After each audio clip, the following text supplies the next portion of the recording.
हनुमान जी जय हनुमान ज्ञान गुण सागर। हनुमान जी ज्ञान के और गुण के सागर हैं। देखो अयोध्या में 4 सागर हैं। राम रावण का युद्ध हो रहा है।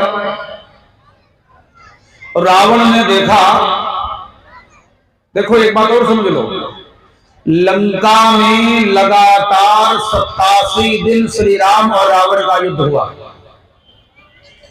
जिसमें 32 दिन लगातार रावण राम जी से अकेले लड़ा।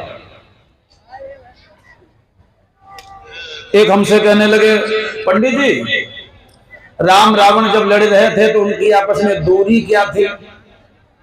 तुमने कहा फीता लिए ना घूम रहे थे।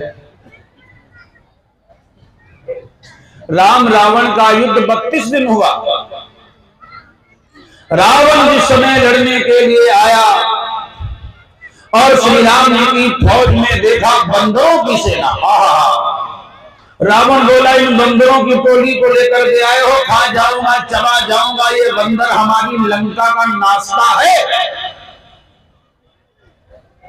श्री राम जी ने कहा बंदर लंका का नाश्ता है, तो जब एक बंदर आया था तो क्या तुम्हारे पूरे गांव पेट खराब थे क्या? वो पूरी लंका में तबाही मचाई चला गया, तो तुम काहे ना खाएंगे? तुम लोग खड़े हो, अच्छा नहीं लग रहा हमको। बैठ जाओ, बाजार करो, आराम सौदा लो, कथा सुनो, ठीक? और पंडालम जब तक रहो तो बैठे रहो।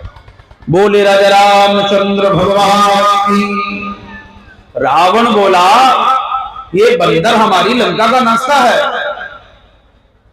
तो श्री राम जी ने कहा एक बात दशानंद बताऊं, एक बंदर आया था केवल, और ये सब बंदरों की बात कि कहते समुद्र में फेंकवा दूंगा। हमारे पार्टी का हर एक बंदर कह रहा है गूलर फल समान तब लंका। ये जो तुम्हारी लंका है ये हमारे बंदरों की दृष्टि में गूलर के फल के समान है। अच्छा, और कोई फल कहने कहा गया? गूलर का फल क्यों? आपने देखा होगा कि गूलर के फल में एक एक गुल्लर में हमारी समझ में 10-10 लाख भुनका भरे हैं। तो जैसे छोटे छोटे लड़का जाए के गुलरी के बिरवा के नीचे उठाए उठाए फल चर चर चबाए हुए हो सखरो भले ना। हम खुद ही लड़काई पता नहीं करते गुल्लर भिनासन। बताओ, एक आदमी अगर छक के गुलरी की फल खाई ले तो हमारी समझ में तो इतने भुनका तो खाई जाएगी गिनती की बाहर। बोलो, इतने तो खाई जाएगा। तो अब एक बंदर कह रहा ये गूलर के फल के समान है। तुम्हारी लंका गुल्लर है और जो निशाचर रह रहे वो भुनका के समान है, और हमारा बंदर गुलरी के फल के समान खाएगा। और दशानंद एक बात बताऊं, हर एक वीर हमारा बानर कह रहा है तब दसन तोड़वे लायक। रावण तुम्हारे सब दांत तोड़ देंगे हमारे बंदर, जो तुम खौसे काट रहे हो। निशाचरों की हंसाई तो देखे हो, धारावाहिक में जब कोई रोल दिखावे राक्षस तो ऐसे कर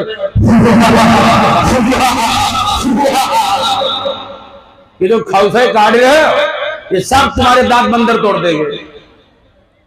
हैं तब दसन तोड़वे लाए। रह गई समुद्र की बात, कहते हो बंदरों को फेंकवा दूंगा सागर में। नहीं रावण, मेरे यहाँ 4 समुद्र हैं। हम लोग समुद्र से भयभीत नहीं है। अयोध्या में 4 समुद्र कौन है? गुरु वशिष्ठ सागर जरुजाना। गुरु जी वशिष्ठ जी महाराज समुद्र हैं। गुरु वशिष्ठ सागर जरुजाना, जिनके बुद्धि में जिनही से कर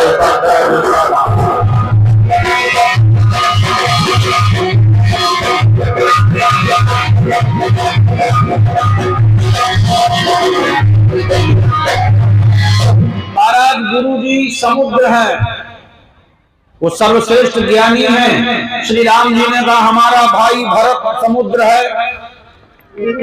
भरत महामहिमा जलराशि। और भरत की कैसी महिमा है। श्री वशिष्ठ जी महाराज से भरत जी ने एक प्रश्न किया था, ध्यान से समझना। क्या कहा? हे गुरुदेव, आप लंका में बने रहे, वो अयोध्या में बने रहे। महाराज अयोध्या में बने रहे, फिर ये 7.5 कैसे लग गई? क्या 7.5 है? श्री भरत जी ने कहा मेरी माता ने हमारे लिए राजगद्दी मांगा था और ये वरदान पहला है। तापस वेश विशेष उदासी, ये कौन सा वरदान है? कैकेयी रानी ने कहा दूसर वर मांगो कर जो। श्री राम जी के लिए जो वनवास मांगा गया ये दूसरा वरदान है। पहले वरदान में भरत के लिए राजगद्दी, सुनो प्राणपत भावत जी का। तो आपको ये कहना चाहिए था कि पहला वाला वरदान पहले लागू किया जाएगा। समझ रहे हो कि भाई भरत राजा बनाए जाएं, और जो भरत राजा बन जाएंगे फिर राम जी को वनवास दिया जाएगा। तो दूसरा वाला वरदान लागू कर दिया गया और पहला वाला वरदान पेंडिंग में, वो लागू नहीं किया गया। इसका कारण आप हो, ये भरत जी का प्रश्न था। महाराज ये सब 7.5 कैसे बन गई? आप ब्रह्मा के पुत्र हो, परम ज्ञानी हो, सबसे ज्यादा एजेड हो, उम्रदार हो, जाति ब्राह्मण हो, सूर्य वंश के गुरु हो, हमारे पिता के विशेष सलाहकार हो, तुम्हारे पास बहुत पद है। फिर ये सब क्यों हो गया? भरत जी की बात को सुनकर के गुरु जी निरुत्तर हो गए। सुनहु भरत भारी प्रबल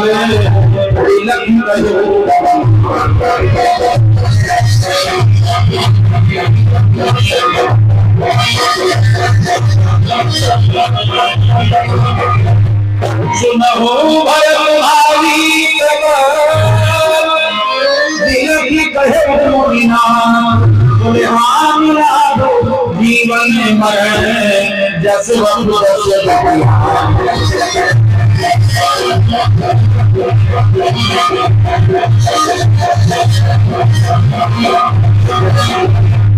सुनो भरत भावी प्रबल। अब जरा विचार करो, वशिष्ठ जी निरुत्तर हो गए। भरत कैसे हैं? भरत ऐसे परम ज्ञानी हैं, समुद्र हैं। तो तुलसीदास जी कहते हैं भरत महामहिमा जल राशि। ये दूसरा समुद्र भरत है। तीसरा समुद्र कौन है? जो आनंद सिंधु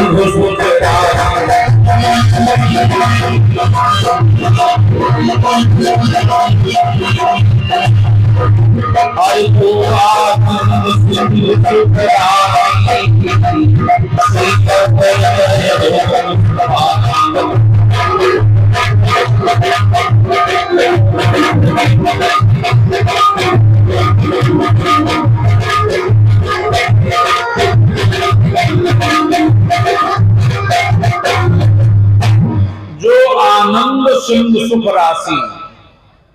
भगवान आनंद के सागर हैं। हर शब्द का आपको विलोम मिलेगा। दुख का विलोम सुख है, दिन का विलोम रात है, पीले का नीला है, काले का श्वेत है, हर्ष का विषाद है। बोलो आनंद का विलोम मिलेगा? ढूंढे मिले तो भाई बताना। आनंद ही परमात्मा है। भादों का महीना का जब आता है तो सब लोग यही कहते हो नंद घर आनंद भयो। ये तो कोई लोग नहीं कहते हो कि नंद के घर परमात्मा भयो, नंद के घर लल्ला भयो। नंद घर आनंद भयो, आनंद ही परमात्मा है। भगवान क्या है? जो आनंद सिंधु सुख राशि। भगवान आनंद का सागर है। गुरु जी ने कहा विश्वामित्र ने जाय देखी आवो नगर, सुख निधान दो भाई। भगवान सुख का सागर है। भगवान सुख का सागर है। और चौथा कौन समुद्र है? जय हनुमान ज्ञान गुण सागर।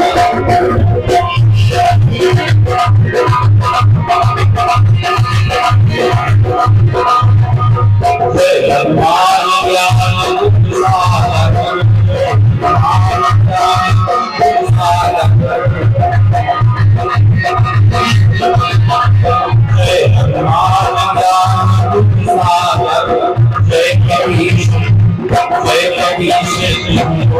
जय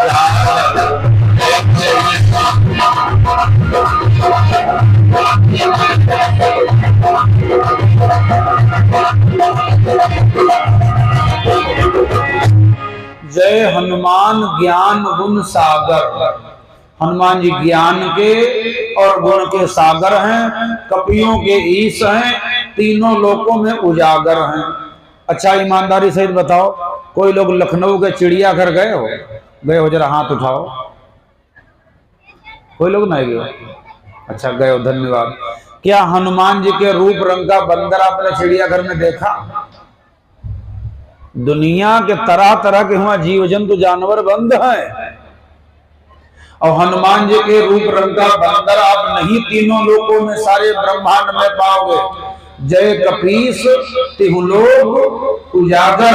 अच्छा तीनों लोकों में उजागर क्या है? सीता की मदद कर रहे हैं, सीता का संबंध धरती से है।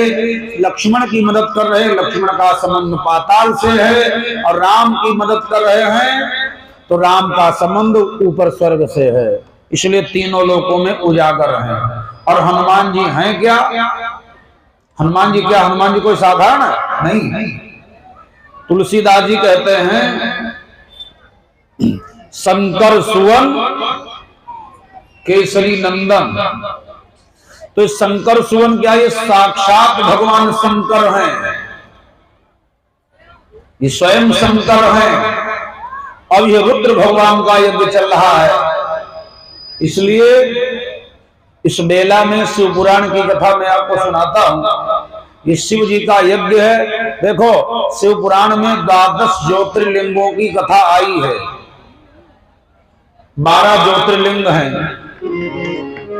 सौराष्ट्रे सोमनाथम च श्रीशैले मणिवासनम।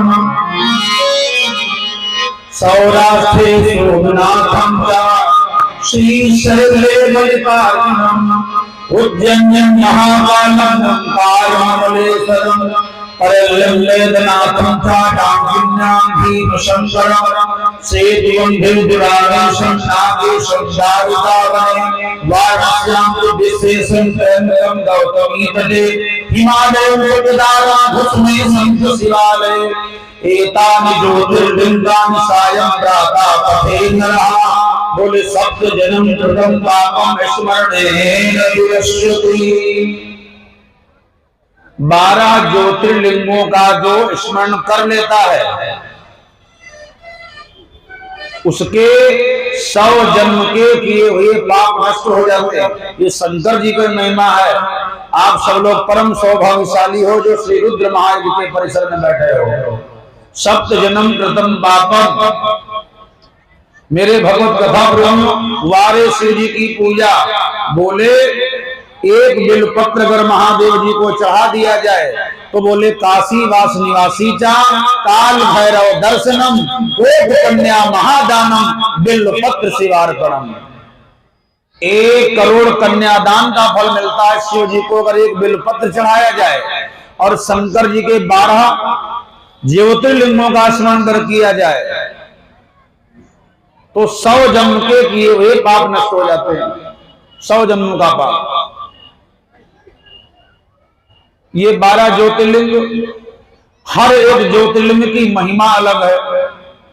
देखो जैसे भगवान रामेश्वर का अगर दर्शन करोगे तो रामेश्वर के दर्शन का विशेष फल क्या? वैसे तो जिसकी जैसी भावना होगी वो फल मिलेगा। वहां का विशेष फल है अगर कोई रण विवाद मुकदमा फौजदारी चल रहा है तो वहां अगर दर्शन करोगे तो आपको विजय मिलेगा, कामना सफल हो जाएगी। मल्लिकार्जुन का अगर दर्शन आप करोगे तो कैसा भी व्यक्ति चरित्रहीन हो उसका प्रबल चरित्र हो जाता है, उसका दिमाग ठीक हो जाता है। महाकाल का अगर दर्शन करोगे तो 1.25 करोड़ महामृत्युंजय करवाने का आपको फल मिलेगा। भगवान सोमनाथ का अगर दर्शन करते हो तो वहां के दर्शन का यह फल है कि कैसा भी भयानक कुष्ठ रोगी हो उसका रोग शांत हो जाता है। शिव पुराण में 12 ज्योतिर्लिंगों में सबसे पहला यह ज्योतिर्लिंग है। श्री सूत जी महाराज ऋषियों को शिव पुराण की कथा बताते हैं। नैमिषारण्य में लगातार 1 वर्ष तक कथा का सत्र चला था। शिव पुराण समापन हुआ तो लिंग पुराण शुरू हो गया, लिंग पुराण को समापन किया गया, भविष्य पुराण शुरू हो गया, भविष्य पुराण को विराम दिया गया तो भागवत पुराण प्रारंभ हो गया। इसी प्रकार से लगातार 1 वर्ष तक कथा का सत्र चला, जहां के वक्ता श्री सूत जी हैं और श्रोता सौनिक हैं। 88,000 ऋषियों का मेला झमेला लगा हुआ है। श्री सूत बाबा ने कहा, श्री सूत सुनाते ऋषियों को जो इसमें जो नक्षत्र आए और जिनमें जो गिनती न करो 27 सोम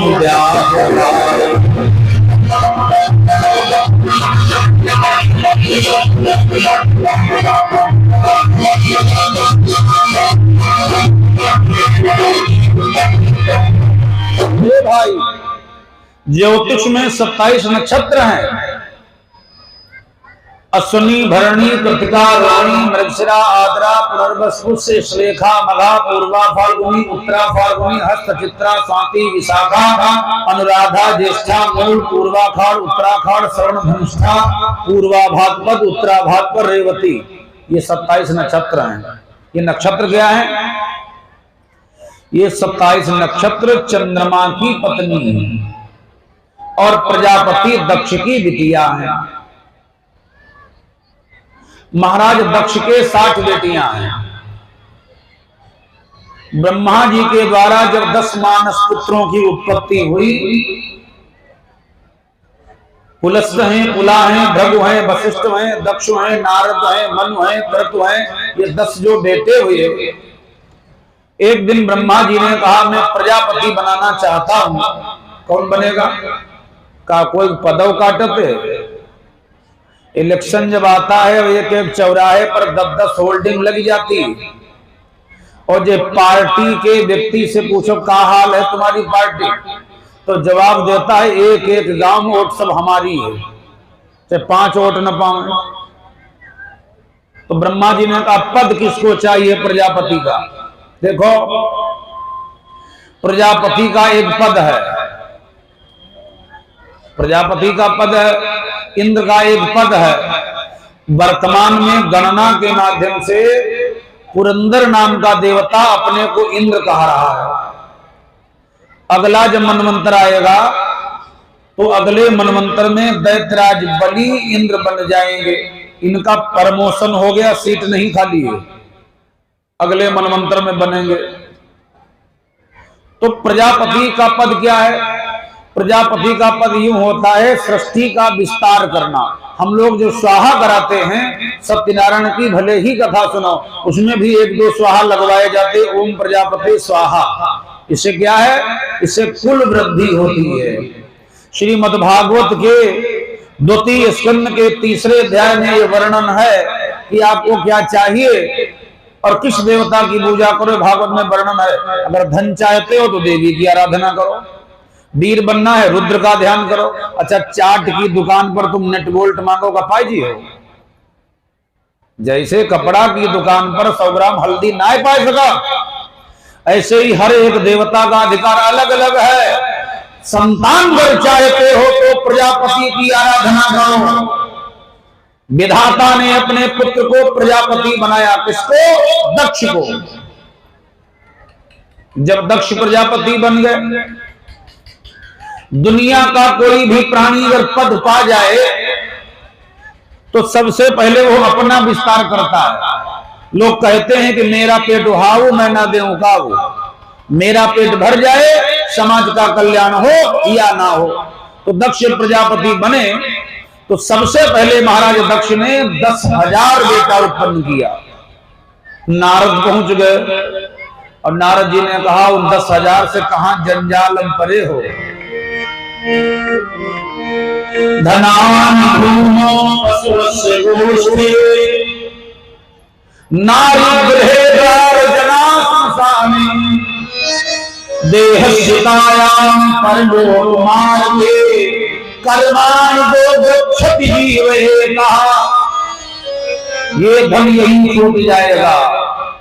जिस धन के लिए हम मरे जा रहे हैं ये यहीं छूट जाएगा भाई। दनामी घूमो, और ये धरती भी यही छूट जाएगी, मेड़ खोदे मरे जाए रहे। कुछ ऐसे ऐसे मेड़ खोदा है, वह कुनिया खोदिन फिर या खोदिन फिर बात धरिन कर यही सूत है। ये भूमि छूट जाएगी। धनान भूमो पशु गोष्ठे, और ये पशु पशाला में बंधे रह जाएंगे। नारी गृहद्वार, पत्नी मकान के दरवाजे तक जाकर के चली जाएगी वापस। एक देवी जी ने अपने पति से कहा, हाय मैं तुमसे बहुत प्यार करती हूँ, अगर तुम्हें कुछ हुई जाए तो हम जिंदा नहीं रहेंगे।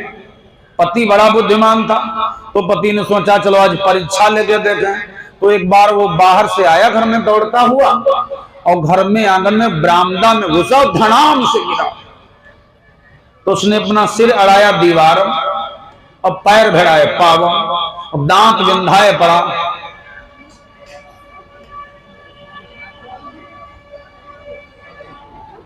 अब मारो झपट्टा बिलने जैसे तैसे। तो पत्नी रोवे लगी, कैसे हाय जीव ना। टोला मोहल्ला गया, हाहाकार मच गया।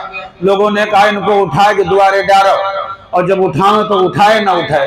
तो फिर लोगों ने कहा फरुहा दो तुम्हारो बरामदा गिराई है, ये उठाए ना उठाए। तो वह का बोली, बरामदा ना गिरायो, 2.5 लाख रुपया पिछले साल लगे हैं, फरुहा दे दे और बांका दे दे, इनके बित बित गोड़ काट दो। तब उठ के बैठ गए, कहा लगे हम मरे नाई, हम सास कहता है नारी गृहद्वार जनाने। स्त्री जाएगी मात्र मकान के दरवाजे तक, रिश्तेदार जाएंगे शमशान घाट तक, फॉर्मेलिटी पूरी करेंगे। और वहां भी लोगों को वैराग्य नहीं होता है। हमने बहुत से लोगों को देखा कि चिता के पास बैठे हो, का बतला रहे, जब दुनियादारी बतला रहे। एक का बतलाएं, यार इनका आज ही मरेग रही गो रहा है। तो मैं एक बोल परे मरेग रहा है, तो एतवार मरे होते, आज हमारे तो छुट्टी नहीं रहा है। तो हम कहना हाँ तुम छुट्टी लेके एतवार को मरे हुए। जनाने ये शरीर चिता में जल जाएगा, फिर जानते हो कफन में जेब भी नहीं होती है जो तुम घर में ले जाओगे। देव ऋषि नारद ने प्रजापति के पुत्रों को उपदेश दिया, 10,000 महात्मा बन गए। ए भाई इतने लोग यहाँ बैठे हो, ईमानदारी से बताना, क्या कोई लोग चाहते हो कि हमारा लड़का दंड ले ले? सब लोग ये चाहते हो कि लड़का पढ़े लिखे अधिकारी हो जाए, कोई दंड दिवासे हो तो बताओ भाई। पिता नहीं चाहता बेटा बाबा बन जाए। दक्ष के जब 10,000 बेटे बाबा बन गए और हिमालय चले गए, घूम करके नहीं आए, महाराज दक्ष ने विचार किया कोई बात नहीं, हम प्रजापति हैं, फिर बेटा उत्पन्न कर लेंगे। तो महाराज दक्ष ने 1,000 बेटा फिर उत्पन्न किया। नारद फिर पहुंचे, देहाती कहावत, पर की गाय गोलेंदे खाए धाय धाय महुआ तर जाए। तो फिर पहुंचे और क्या बोले, ए भैया लाठी से पड़ेगा पाना, ये सत्य है कि बुढ़ापा आएगा। एक बहुत पहले गीत गाया गया था, क्या बोले, एक दिन बधिका आएगा अपना जाल बिछाएगा, और पक्षी अपने बच्चियों को पढ़ावे, छोटे छोटे बच्चों को, और पढ़ाओ, एक दिन बधिका आएगा अपना जाल बिछाएगा। तो बच्चों से बोला तुम कहो हम नहीं फंसेंगे, नहीं फंसेंगे, नहीं फंसेंगे। तो वे छोटी छोटी चिड़ैया कहाँ है, अब नहीं फंसेंगे, नहीं फंसेंगे, नहीं फंसेंगे। बधिका आ गया, बोलो कोई रोक पाया? ये बधिका कौन है? काल आएगा और ले जाएगा, बोलो कोई रोएगा, छुड़ा पाएगा? नारद ने कहा सुन ले, लाठी से पड़ेगा काला, आंख में बनेगा जाला, तो नाक से बहेगा लाला, जरा जिंदगानी में, जरा माने बुढ़ापा। फिर क्या होगा, पड़े पड़े वस्त्रों में करोगे मलमूत्र त्याग, पड़े पड़े घूमते रहोगे दीगदानी में। चारपाई पे पड़े, बनाए बनाए बतासा, खखार खखार खटिया खा लिया कजी रहे, घर वाले राख डार रहे, कद यहाँ ये मरी उनाई जाती। पड़े पड़े वस्त्रों में करोगे मलमूत्र त्याग, फिर क्या होगा? शक्ति ना रहेगी तन भक्ति क्या करोगे?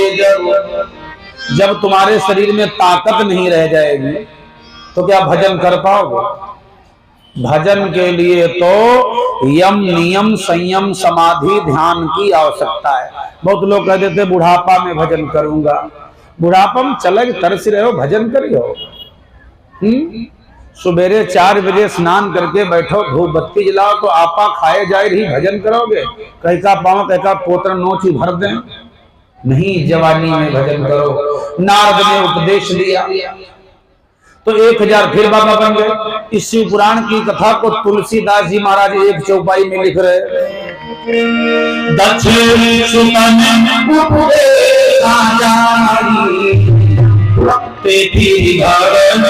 देखा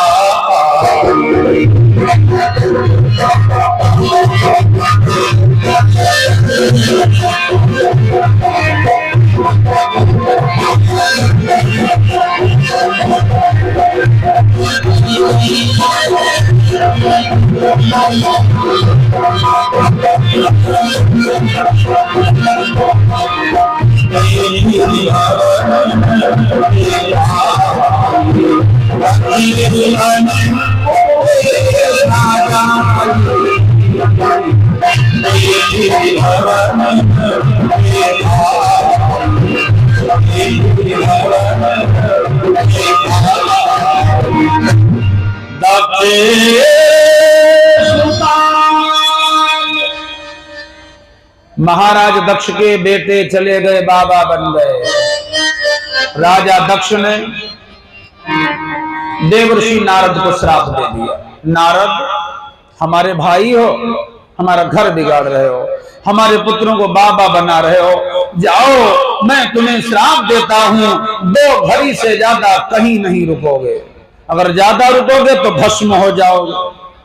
उसी श्राप के वशीभूत नारद जी हर समय विचरते रहते हैं, कहीं इधर हैं कहीं उधर हैं। दक्ष ने सोचा पुत्रों को अगर जन्म दूंगा तो नारद सबको महात्मा बनाएगा। ध्यान से समझना, पुत्रों को अगर जन्म दूंगा तो नारद महात्मा बनाएगा। तब उन्होंने 60 कन्याओं को जन्म दिया, जिसमें से 10 का विवाह किया गया धर्मराज के साथ, 13 का विवाह किया गया कश्यप ऋषि के साथ। धनु है सुरसा एला कद्रु विनंदा दिति अदिति सोमवती सुरावती नखरेखा आदि 13 ब्याही गई। 2 तक्षधारी कश्यप को, 2 भूतों को, रति कामदेव को, सती शंकर को, बची 27 को चंद्रमा को ब्याही गई। तो जो चंद्रमा है ये शंकर जी का सगा साढ़ू है। जब शंकर जी के साढ़ू हैं तब तो कायदन हमारे तुम्हारे मौसिया हुई गए। बोलो, मौसी तो है, तो शंकर जी जगत के बप्पा हैं, तो साधु हो गए तो फिर मौसिया हो गए हमारे तुम्हारे। किंतु इनको कोई मौसिया नहीं करता। अरे मौसिया, धरती पर आज 50% अब हूं ऐसे हैं कि जबकि सर्व शिक्षा अभियान चल रहा है, हमारे यहाँ प्रौढ़ शिक्षा आई, हमारे अनौपचारिक शिक्षा आई, बेसिक शिक्षा आई, मानटेसरी कॉन्वेंट की शिक्षा आई, लेकिन हम फिर अंगूठे छाप हो गए वारे हमारे भारत का विज्ञान। हम निरक्षर थे, अंगूठा छाप थे, सिग्नेचर करना दस्तखत करना सीख गए, लेकिन हमारे यहाँ का विज्ञान हमें फिर अंगूठे पर ले आया। 5 किलो चक्कर सुबेरे 6 बजे पे कोटेदारी दुआरे ठाणे हमारे बिल बिलाई रहे यार लगत ना पता नहीं का हुई गो। फिर हुई गए निरक्षर। मेरे भैया तो कमी है कोई? अकेला लोगों की, बुद्धिमानों कमी नहीं है। आज भी धरती पर ऐसे हैं जो अभी तक यह ना जान पाई चंद्रमा मर्दानो है कि जनानो है। पता नहीं कति कहती हैं जो भैया निकली ना चंद्रमा माई नाई है मामा कहे जाते।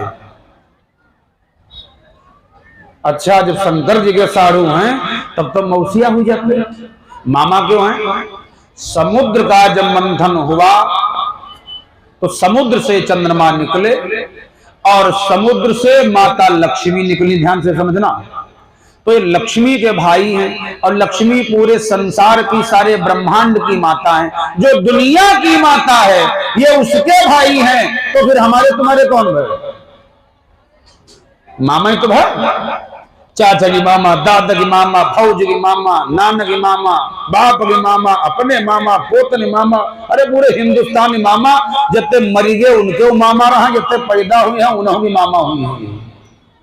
क्यों? ये जगत की माता के भाई हैं, इसलिए मामा है। इन प्रजापति दक्ष महाराज ने चंद्रमा को अपनी 27 कन्या दे दिया। ठीक है, 27 कन्याओं में से चंद्रमा ने रोहिणी नाम की कन्या से ज्यादा प्यार किया, ज्यादा प्यार किया था रोहिणी कन्या से, 26 से प्यार नहीं किया। क्यों? चंद्रमा को अपनी खूबसूरती पर बड़ा गर्व है।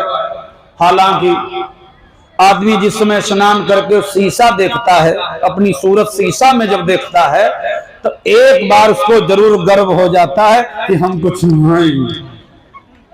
और जो कहीं पाउडर खा के बाहर जान कहा धरती फाड़ दें। चंद्रमा को गर्व है। एक बात और समझ लो, जब तक चंद्रमा नहीं निकलता है, रात्रि का अंधकार नहीं जाता है, तुम चाहें जयवाड को हाइड्रोजन जलवाई दो, बोलो महाराज, अंधकार नहीं जाएगा। एको गुणवान पुत्र निर्गुणे शासतिर्वरे एक नचतारा सहर्षिता।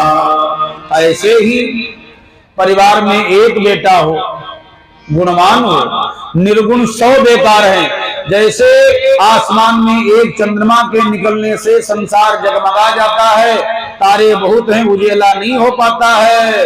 ए भाई, एक एक गली गलियारे गांव करोड़न जुगनू चमक रहे, जुगनू।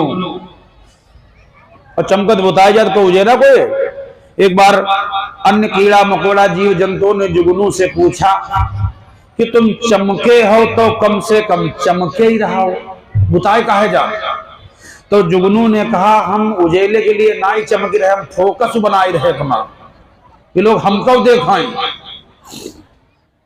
एक आदमी एक बार सोने की अंगूठी छमुनिया में पहना था, छमुनिया में, और मिठाई की दुकान पर गया तो क्या बोला, पपड़ी बताओ, पपड़ी। तो बोला 120 रुपया किलो। अच्छा ये बतासा? तो दुकानदार बोला 70 रुपया किलो। और कह नीजिए पेड़ा। तो दुकानदार जान गया लेगा कुछ नहीं, खाली झोंक रहा। तो क्या बोला दुकानदार, तुम यार कुछ भी ले लो। और दुकानदार सोने को अनंता बांधे हाथ, हम सोने को अनंता, कह तुम यार कुछ भी ले लो, रेट हम सही लगा देंगे, बना लो फोकस। तो चंद्रमा जो है, चंद्रमा को अपनी खूबसूरती पर गर्व है और उसने सोचा ये हमारे लायक नहीं है। एक बात और बताऊं, चंद्रमा देवताओं में सुंदर है, चंद्रमा से ज्यादा सुंदर कामदेव है। कामदेव का जब डंका बजता है तो बड़े बड़े योगी अपने मार्ग से फिसल जाते हैं, बड़े बड़े ध्यानी विज्ञानी मार्ग से फिसल जाते हैं। देखो ना, नाव का हेल वही हो, रघुपति राघव राजा राम, जेल में बैठे आसाराम।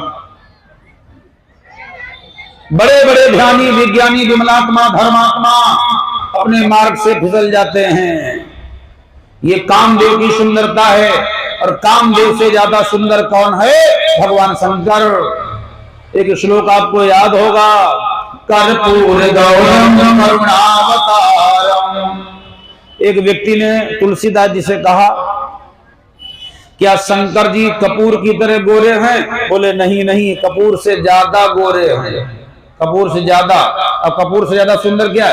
कपूर की बट्टी को, कपूर बट्टी टिकिया, वो आप माटी में रगड़ो तो बोलो टिकिया गंदी होगी कि नहीं गंदी होगी? अच्छा, शंख को अगर माटी में रगड़ो तब तो शंख और चमकेगा। शंकर जी कैसे हैं? लंका का पढ़िए, संधेंदा भक्ति वसुंधरम सागुल चरणांबरम शंकर जी संत की तरह सुंदर हैं। तो क्या शंकर जी सबसे ज्यादा सुंदर? बोलो ना, शंकर जी से ज्यादा हमारे बाप सुंदर हैं। तुलसीदास जी ने कहा कौन? बोले कंदर्प अगणित अमित छवि नवनीत नीरज सुंदर। राम जी करोड़ों कामदेव को लज्जित करने वाले। तो अगर कोई कह दे कि हम सुंदर हैं तो गलत है। सर्व सुंदर भगवान ही है। चंद्रमा को गर्व हो गया, तो जब चंद्रमा को अभिमान हो गया कि हम सुंदर हैं, तो चंद्रमा ने 26 से प्रेम नहीं किया।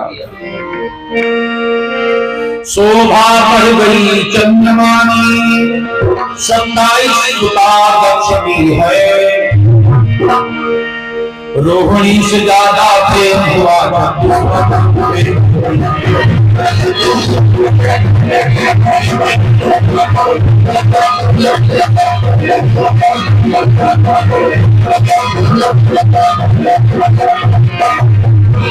चंद्रमा ने जो रोहिणी से प्रेम किया, 26 के जीवन में दुख का पहाड़ फूट गया, किंतु उन्होंने अभी प्रकट नहीं किया।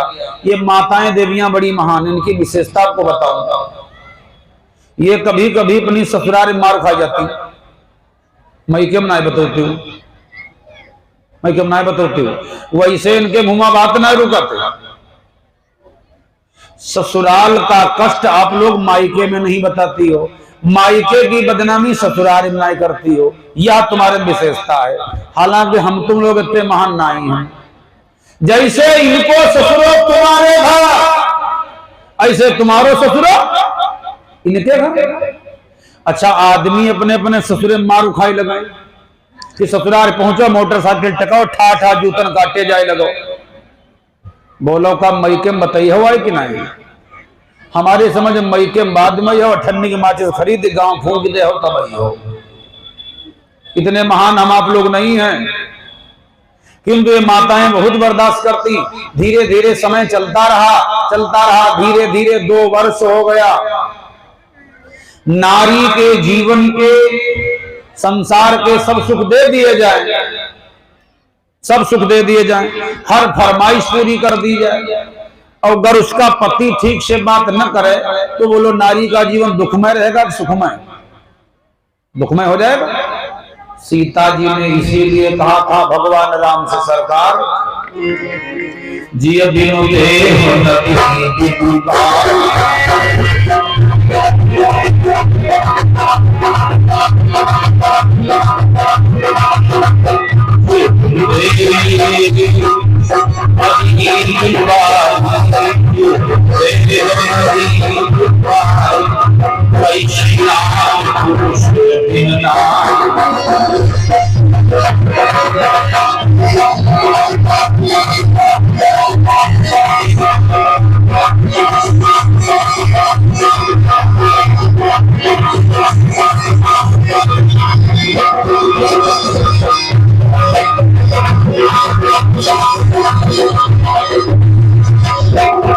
शरीर में प्राण न हो तो सब है, नदी में जल नहीं नदी बेकार है।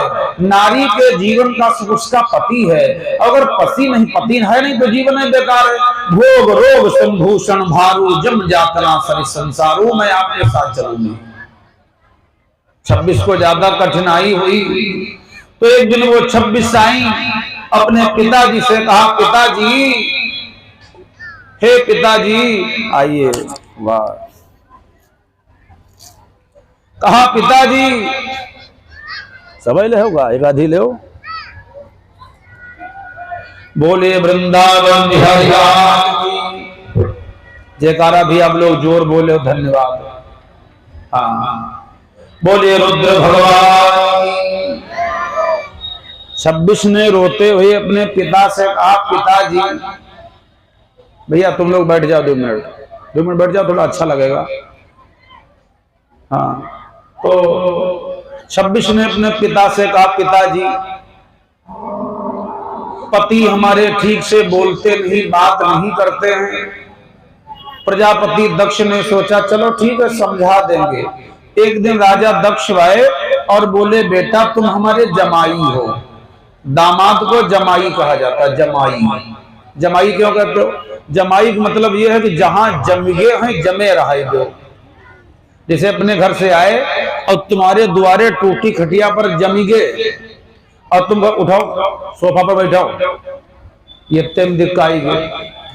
ये उन्हें सोच रहे कि हमारा सम्मान किया गया, हम टूटी खटिया पर थे, वो जहां जमे वहां जमे, इसलिए जमाई कहा जाता है। खटाई नहीं कहा, तो मिठाई कहा, वो जमाई है।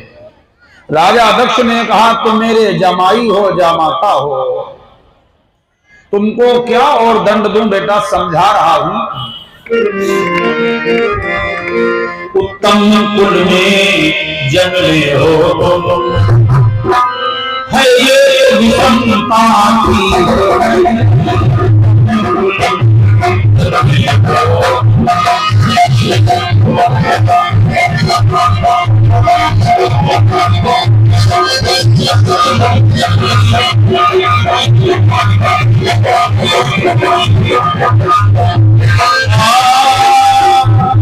उत्तम कुल में जन्मे हो,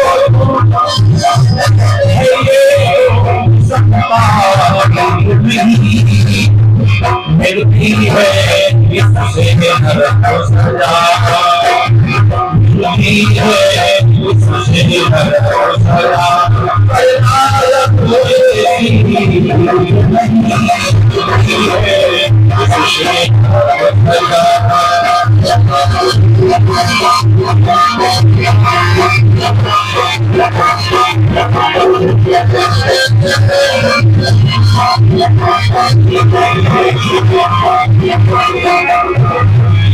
भैया प्रजापति दक्ष ने चंद्रमा को बहुत समझाया, किंतु फर्क नहीं पड़ा। अच्छी बात बताई के दक्ष गए निज गेह, घर चले गए, किंतु बेंत कभी फलता नहीं कि वो सोम नहीं ने। बेंत में फूल फल नहीं लगता, इसीलिए तुलसीदास जी भी कहते हैं फूलई फलई न बेंत। यह है बेंत, तो बूढ़े लोग डंडा बेंत लेके चलते हैं, इसका पौधा देखा है? जंगल में नदिहासे में पाया जाता, पत्ती पत्ती में कांटा, पत्ती पत्ती में कांटा, चुग जाओ छिड़ जाओ, न फूल लगेगा न फल लगेगा। वारे प्रकट दुनिया में ऐसे ऐसे हैं पौधा, कोई फूल आओ तो फल न आओ। गुलरी में है गुल्लर खूब और फूल देखे, एक आए लगे 12 बजे रात हिमावत हम बिरा पर चढ़ के जूझ में जाए। हाँ, इसमें फूल फल कुछ नहीं आता। फूलई फलई न बेत, ये कभी सुधा बरसई जलद, चंद्रमा पर फर्क नहीं पड़ा। फिर 1926 ने एक दिन रो करके अपने पिता से कहा, पिताजी अपने दामाद को समझाओ, बहुत कठिनाई है, अब तो बहुत दंड देते हैं। राजा दक्ष को क्रोध आया और आए क्रोध में आकर के चंद्रमा को श्राप दे दिया, नालायक तुमको अपनी सुंदरता पर घमंड है, तुम मलिन और सुंदरता सारा सौंदर्य नष्ट हुए, कालिमा बहे जाए प्रताप, अब जीवन भर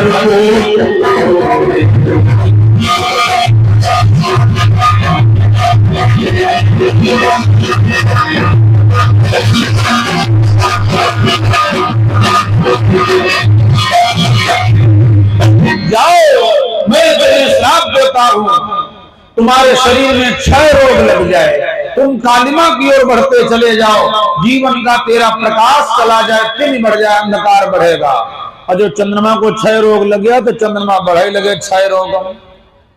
अब चंद्रमा दौड़े दौड़े घूमे, दवाई करावे। स्वर्ग का जो वैद्य अश्विनी कुमार है वो रात दिन इंजेक्शन ठोंकाए, लेकिन जब भैया कोई बाधा लगी है का दवाई फायदा करी है। हालांकि बाधा सब घर में नहीं आती, जहां रात दिन मछली भूंजी जा रही, रात दिन मछली भूंजी जा रही, धूप बत्ती को भूं जलाई नहीं गए, तो बाधा कहां आएगी। चंद्रमा के जीवन में बाधा लगी है, दक्ष का श्राप है, वैद्य दवा देता फायदा नहीं करता, और चंद्रमा की हालत दिन दिन बेकार हो चली जाए, चंद्रमा मरे के कंगार पर है। तो देवताओं ने निवेदन किया, ब्रह्मा जी से कहा बाबा ये चंद्रमा मर जाएगा। ब्रह्मा जी बोले मर जाए इसी में भलाई है। क्यों? ये बड़ा दुष्ट है, ये गुरुमातागामी है, इसको जिंदा रहना ठीक नहीं है। देवताओं ने कहा अगर चंद्रमा मर जाएगा तो चोरों की जिंदगी में बहार आ जाएगी। चोट्टा कभी नहीं चाहता चंद्रमा निकले, कि नहीं सुहाय नगर बधावा और चोर ही चंदिन रातिन भावा। तो ब्रह्मा जी से कहा कोई उपाय बताओ। ब्रह्मा जी ने कहा चलो एक उपाय बताता हूं। ब्रह्मा बोले सुरबंदों से मैं एक उपाय बताता।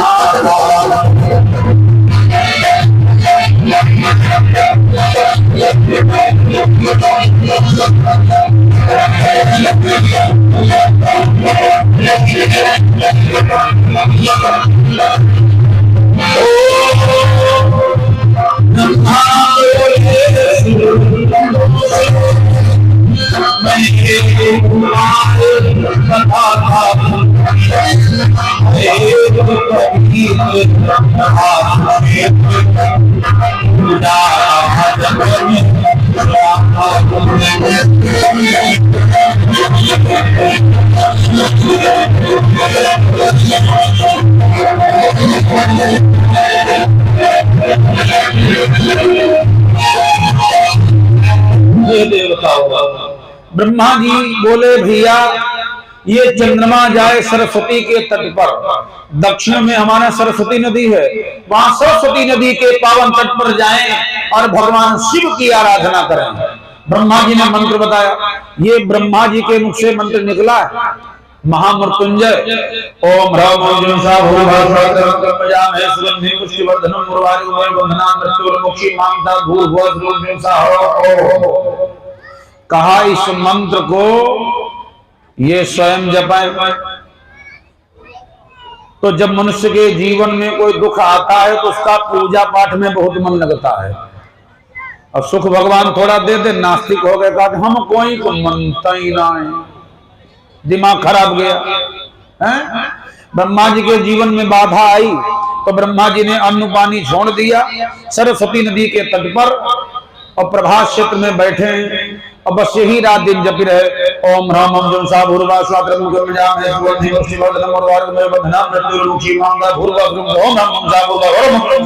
रात दिन कत्ता जपे। 10 लाख 10 करोड़ महामृत्युंजय किया, 10 करोड़। कलयुग में 1,37,37,000 जाप कराया जाता। हालांकि ये विधान सतयुग का है, सतयुग में बनाया गया था 1.25 लाख, कलयुग में 5 लाख होना चाहिए, जो चौथा युग चल रहा है। फिर भी ब्रह्मा जी जपते रहे जपते रहे जपते रहे, और चंद्रमा जपते कितना, ब्रह्मा जी के कहने से जपे 10 करोड़ महामृत्युंजय हो गया। तो जब चंद्रमा ने 10 करोड़ महामृत्युंजय का जाप कर लिया तो एक दिन भगवान शंकर प्रकट हो गए। बोलिए शंकर भगवान की। भोले बाबा ने कहा साधु भाई वरदान मांग लो। चंद्रमा चरणों में गिर गए, बोले महाराज ये हमारा क्षय रोग ठीक हो जाए। शंकर जी ने कहा अगर तुमको ठीक कर दूंगा तो ससुर जी का जो श्राप है उनकी मर्यादा मिट जाएगी, तुम्हें पात्र हो ना है। अगर चाहूं तो ठीक कर सकता हूं, लेकिन हाँ पूरा नहीं ठीक करूंगा, नहीं तो सोचेंगे कि हमने एक दामाद को दंड दिया था और दूसरे दामाद ने उसको ठीक कर दिया, तो आधा फायदा हो सकता है, राजी हो तो बताओ। तो चंद्रमा बोले जहां तक मिठाई जाए वहीं तक ठीक। यह कहावत काहे बनाई गई? एक आदमी गया चौराहे पर और मिठाई की दुकान देखी, तो बिना पूछे काउंटर से उसने रसगुल्ला निकाल खा लिया। अब दुकानदार बिरझाए गया, मारा झापड़, ये रसगुल्ला मुंह में धरी पाए थे, फच बाहर अकजदीन था। तब लोगों ने कहा यार बड़े बेशरम हो, एक रसगुल्ला के पीछे तुम चौराहे पर मार खाई हो। लेकिन ये महामूर्ख बड़ा बेशरम क्या बोला, कोई बात नहीं, मुंह मिठाई को मारू खाएगी हम तो का। चंद्रमा बोले जहां तक मिठाई जाए वहीं तक ठीक। शंकर जी ने कहा तो फिर सुन,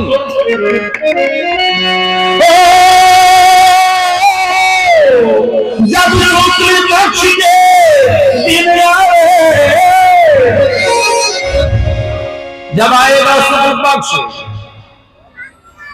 तो तुम जीवन में बाहर की ओर बढ़ोगे, और जब आएगा कृष्ण पक्ष, जब कृष्ण पक्ष के दिन आवे मुझे शाम का दिखाएगी, और जब शुक्ल पक्ष आ जाएगा तो कला तो बढ़ती जाएगी।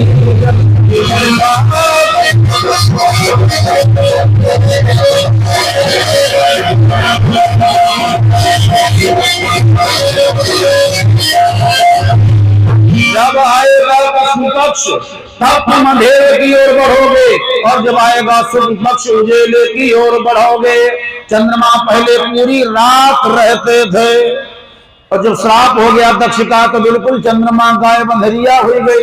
शंकर जी ने कृपा कर दिया तो 15 दिन की अंधेरिया 15 की उजरिया हुई गई। तब से चंद्रमा ऐसे हैं। इतना कहकर भगवान शंकर उसी विग्रह में समा गए ज्योतिर्लिंग में। तब क्या नाम पड़ा? ये सोमनाथेश्वर महादेव हैं। सूत जी ने कहा जो इस ज्योतिर्लिंग का दर्शन करता है कैसा भी भयानक क्षय रोगी उसका रोग चला जाता है। ये शिव पुराण का प्रथम ज्योतिर्लिंग का वर्णन है। ये चंद्रमा के नाम से जाने गए सोमनाथेश्वर भगवान कहे गए। बोलिए शंकर भगवान। सूत ने कहा ऋषियों, प्रातः काल संध्या काल में जो इन लिंगों का स्मरण भी कर लेता है तो 7 जन्म प्रथम पापम स्मरणेन विनश्यति, उसके 100 जन्म के किए भी पाप नष्ट हो जाते हैं। बोलो शंकर भगवान की, श्री हनुमान जी महाराज, रुद्र भगवान